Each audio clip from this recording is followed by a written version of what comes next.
নমস্কার প্রিয় দর্শক, মাই বিউটিফুল আর্থে আপনাদেরকে স্বাগত।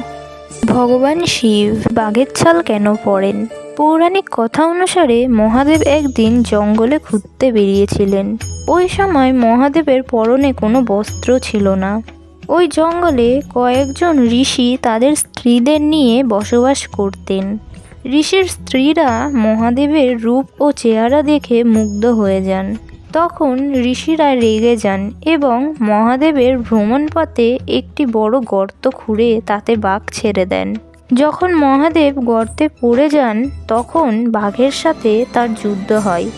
মহাদেব বাঘটিকে মেরে ফেলে, তারপর ওই বাঘের ছাল পরিধান করেন। তখন ঋষিরা বুঝতে পারেন তিনি দেবাদিদেব মহাদেব এবং মহাদেবের কাছে ক্ষমা চান। তখন থেকে মহাদেব বাঘের ছাল পরে থাকেন। বলা হয় যে মহাদেব যেই বাঘের ছাল পরে থাকেন সেটি শক্তির প্রতীক।